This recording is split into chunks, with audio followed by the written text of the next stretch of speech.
नमस्कार विद्यार्थी मित्रांनो, आज आपण मराठी विषयाचे इंग्लिश मीडियमचे अक्षर भारती या पुस्तकातील योगी सर्व काळ सुखदाता या कवितेचा अभ्यास करणार आहोत। योगी सर्व काळ सुखदाता ही एकनाथ भागवतातील संत एकनाथांची रचना आहे। आता आपण थोडंसं संत कवी एकनाथ महाराजांबद्दल बोलूयात। जसं आपण जाणतो की महाराष्ट्र ही संतांची भूमी आहे आणि ह्या महाराष्ट्राला संत ज्ञानेश्वर, संत तुकाराम, संत एकनाथ यांसारख्या अनेक संतांचे मार्गदर्शन लाभलेले आहे। संत एकनाथांनी या अभंगाद्वारे किंवा या संतवाणीद्वारे आपल्याला पाणी आणि योगी पुरुष यांची तुलना करून पाणी हे तर श्रेष्ठ आहेच, परंतु पाण्यापेक्षाही अतिश्रेष्ठ हे संतांचं कार्य असतं हे पटवून दिले आहे। आणि हे पटवून देताना त्यांनी विविध दृष्टांतांचा म्हणजेच उदाहरणांचा वापर केलेला आहे। विद्यार्थी मित्रांनो, बोर्ड परीक्षेसाठी ही संतवाणी अत्यंत महत्त्वाची आहे। गेल्या अनेक वर्षापासून या संतवाणीवरती आधारित रसग्रहणाचा प्रश्न किंवा कवितेवर आधारित कृती या विचारलेल्या आहेत। चला तर मग आपण सुरुवात करूया। योगी सर्व काळ सुखदाता संत कवी आहेत संत एकनाथ महाराज। आपण पाहतो पाण्याला आपण जीवन म्हणतो। पाणी हे माणसासाठी अनन्यसाधारण आहे, परंतु त्याही पेक्षा संतांचे कार्य हे माणसाच्या जीवनाला किती मार्गदर्शक आहे हे सांगितलं आहे। चला मी पहिल्या काही पंक्ती वाचून दाखवते। जेवी चंद्रकिरण चकोरासी, पांखोवा जेवी पिलियासी, जीवन जैसे का जीवासी, तेवी सर्वांसी मृदुत्व। या संत काव्यामध्ये संत एकनाथ महाराज म्हणतात, ज्याप्रमाणे चंद्रकिरण, चकोर पक्षाला चंद्रकिरण हवे हवेसे वाटतात, कारण चकोर हा एक काल्पनिक पक्षी आहे आणि चकोर हा चंद्रकिरण पिऊन जगतो अशी एक कल्पना आहे। बघा आता इथे जेवी हा शब्द आलेला आहे, आपण शिकताना त्याचे शब्दार्थही पाहूयात। जेवी म्हणजे ज्याप्रमाणे, चकोर एक काल्पनिक पक्षी, पांखोवा पक्षिणीचे पंख, तैसे म्हणजे त्याप्रमाणे, मृदुत्व म्हणजे शब्दांचा गोडवा।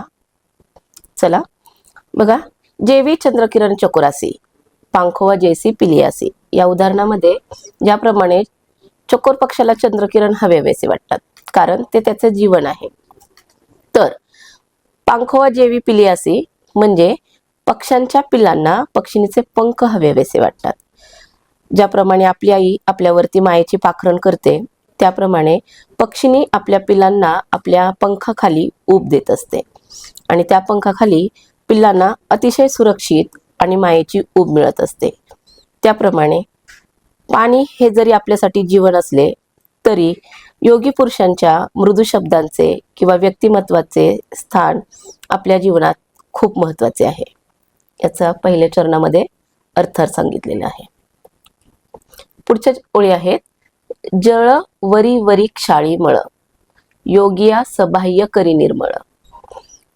बघा ह्या ओळींचा आपण अर्थ समजून घेऊयात। पुन्हा एकदा या ओळींमध्ये संत एकनाथ महाराजांनी पाणी आणि योगी पुरुषाची तुलना केली आहे। यामध्ये जसं इथे पाण्याला जीवन म्हटलेलं आहे, तसंच जळ म्हणजेच पाण्याला समानार्थी शब्द आहे।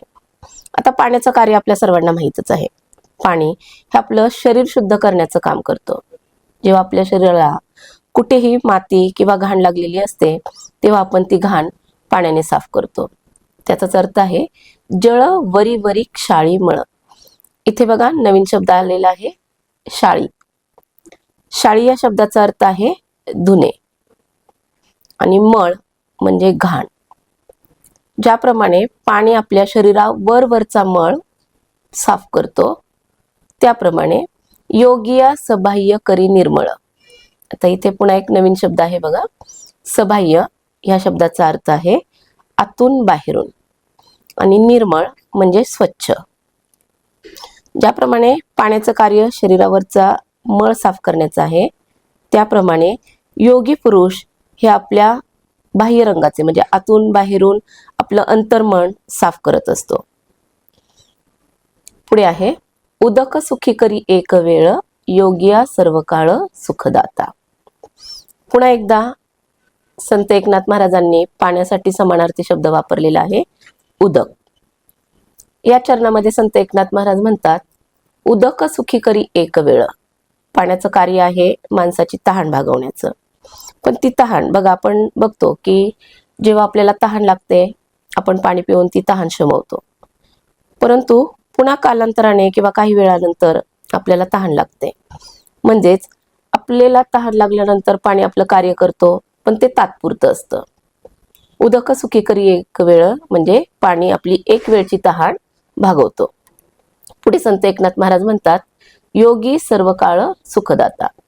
आता पाण्याची आणि योगी पुरुषाची तुलना करताना आपल्याला इथे स्पष्ट जाणवतंय की पाणी आपली एक वेळ तहान भागवतं, तर योगी पुरुषाने दिलेल्या ज्ञानामुळे आपलं संपूर्ण जीवन आनंदीमय होतं, ते सर्व काळ टिकणारं असतं. बघायचं पुढच्या चरणामध्ये संत एकनाथ महाराज म्हणतात बघा, उदकाचे सुख ते किती, सवेची क्षणे तृषिते होती.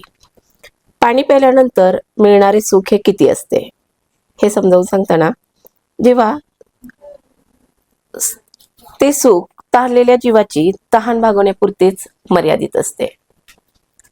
तृषिते हा एक शब्द इथे आपल्याला नवीन ऐकायला मिळालेला आहे. तृषिते म्हणजे तहानलेला. उदकाचे सुख ते किती, सवेची क्षणे तृषिते होती. म्हणजेच पाणी प्यायल्यानंतर मिळणारे सुख हे कितीसे असते. आपण वरील चरणामध्ये पाहिलं होतं की पाण्यापासून मिळणारे समाधान हे तात्पुरते असते, तर इथे तहान फक्त भागवण्यापुरती ती मर्यादित असते, ती अधिक काळ टिकत नाही. पण योगी पुरुषांनी दिलेलं तत्वज्ञान किंवा त्यांनी दिलेल्या मार्गदर्शनामुळे माणसाला जो मिळणारा आनंद आहे तो कायम टिकणार आहे. या सुखात कधीही आपल्याला कोणतीही अडचण पाहायला मिळणार नाही. योगिया दे स्वानंद तृप्ती, सुखासे विकृती पै नाही. आता ह्या चरणामध्ये पुन्हा एकदा पाणी आणि योगी पुरुष यांचे महत्व सांगताना, योगिया ते स्वानंद तृप्ती, सुखासी विकृती पै नाही. आता इथे विकृती हा एक नवीन शब्द आहे. विकृती या संतवाणीमध्ये याचा अर्थ आपण अडचण किंवा कोणतीही इथे समस्या असं घेऊयात. योगिया दे स्वानंद तृप्ती, सुखासी विकृती पै नाही. म्हणजे योगी पुरुषापासून मिळालेले तत्वज्ञान हे आपल्याला स्वानंद तृप्ती म्हणजेच आपल्या ज्ञानामध्ये भर टाकणारे असते, ते कायम टिकणारे असते, असा अनुभव आपल्याला इथे येईल. त्यामुळे या सुखाला कधीही बाधा येत नाही, अडचण निर्माण येत नाही. उदकाचे जे मधुरता, ती रसनेची तत्वता. इथे रसना हा शब्द जिभेसाठी वापरलेला आहे. रसना म्हणजे जीभ. उदकाची जे मधुरता म्हणजे पाण्याचा जो गोडवा आहे, त्याची तो गोडवा फक्त आपल्या जीभ या इंद्रियालाच कळतो. योगियाचे गोडपण पाहता, होय निवविता सर्व इंद्रिये. बघा, आपण पुन्हा एकदा सांगते की संत एकनाथ महाराजांनी या संतवाणीत पाणी आणि योगी पुरुषांची तुलना केलेली आहे. इथे आपण जर पाहिलं की पाण्याची गोडवा हा फक्त जिभेपुरता मर्यादित आहे, तर पुढच्या चरणामध्ये संत एकनाथ महाराज म्हणतात, योग्याचे गोडपण पाहता होय निवविता सर्व इंद्रिये. तर योगी पुरुषाच्या तत्वज्ञानाचा, आत्मज्ञानाचा जो गोडवा आहे तो सर्व इंद्रियाला तृप्त करणारा आहे. निवविणे म्हणजे तृप्त करणे, समाधान देणे. सर्व इंद्रिये या शब्दाचा अर्थ आहे सर्व इंद्रिय. इंद्रिय म्हणजे शरीराचे अवयव. चला, मेघमुके अधपतन, उदकाचे देखोणी जाण. अधपाते निवती जन, अन्नदान सकळासी. संत एकनाथ महाराजांच्या रचनेचे एक खास वैशिष्ट्य असतं की ते जे काही लिखाण किंवा त्यांनी जे काही काव्यरचना केलेली आहेत, अभंग लिहिलेले आहेत, ते सर्वसामान्य जनतेला समजणाऱ्या सोप्या अशा भाषेत लिहिलेले आहेत. आता आपल्या समोर सादर केलेलं हे जे उदाहरण आहे, याच्यामध्ये संत एकनाथ महाराजांनी मेघाचे म्हणजेच ढगाचे उदाहरण घेतलेले आहे. मेघमुके अधपतन. अधपतन या शब्दाचा अर्थ आहे खाली येणे, आणि अधपतन या शब्दाचा आणखीन एक अर्थ असा असतो की अधपतन होणे म्हणजे दर्जा खालावणे. परंतु या रचनेसंबंधी याचा अर्थ अधपतन म्हणजे खाली येणे. मेघ म्हणजे ढग. ढगाच्या रूपाने आपण पाहतो की पाऊस जमिनीवरती येतो आणि तो पाण्याच्या स्वरूपात आपल्याला पाहायला मिळतो. अधपाते निवती जन अन्नदान सकळासे.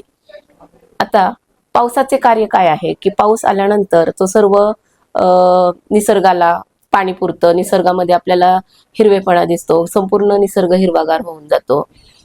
शेती पिकते, अन्नधान्य चांगलं पिकतं आणि अन्नधान्य चांगलं झालं की सगळ्या मानवाला पोटभर अन्न मिळतं. बघा, पावसाचे आपल्याला इथे कार्य दिसतंय. पाऊस म्हणजेच पाण्याचं रूप आहे. जसं आपण म्हटलं की पाणी ही माणसासाठी अत्यंत महत्वाचं आहे. इथे संत एकनाथ महाराज तेच आपल्याला स्पष्ट करतात की ढगाच्या रूपाने पाऊस जमिनीवरती आल्यानंतर, पृथ्वीवरती आल्यानंतर ज्याप्रमाणे तो आपले कार्य करतो आणि माणसाला समाधानी पोटभर समाधान देतो, पोटभर अन्न देतो, त्याप्रमाणे तैसे योगी असे खालुती येणे, जे इहलोकी जन्म पावणे, जन निववी श्रवण कीर्तने, निज ज्ञाने उद्धारी. तैसे म्हणजे त्याप्रमाणे. आता पुन्हा एकदा आपल्याला इथे तुलना दिसतेय की ज्याप्रमाणे योगी पुरुष ह्या पृथ्वीवरती ह्या इहलोकात जन्म घेतात, त्यावेळेस ज्याप्रमाणे पावसाने सर्व लोकांना समाधान मिळते, त्याप्रमाणे योगी पुरुषाच्या जन्म घेण्याने त्यांनी दिलेल्या श्रवण कीर्तनामुळे माणसाला स्वतःच्या आत्मज्ञानाचा साक्षात्कार होतो. म्हणजेच त्याला जीवन कसं जगायचं, जीवनामध्ये सुख कसं प्राप्त करायचं, याचं मार्गदर्शन हे योगी पुरुषाच्या तत्वज्ञानामुळे मिळतं. तर अशा प्रकारे संत एकनाथ महाराजांनी या प्रस्तुत संतवाणीमध्ये पाणी आणि योगी पुरुष याची तुलना करताना पाण्याला कुठेही कमी न लेखता पाण्याचं महत्त्वही सांगितलेलं आहे. परंतु आपल्या जीवनाला जर आपल्याला चांगलं सुखर चरित्रवान जर बनवायचं असेल तर योगी पुरुषाचंही महत्त्व हे आपल्यासाठी अत्यंत महत्त्वाचं आहे, हे इथे स्पष्ट केलेलं आहे. योगी पुरुष म्हणजेच आजच्या साधू संतांचं रूप, जे आपल्याला सतत जीवनामध्ये मार्गदर्शन करत असतात. विद्यार्थी मित्रांनो, मला अपेक्षा आहे की या संतवाणीतनं तुम्हाला संतवाणीचा भावार्थ तर कळाला असेल.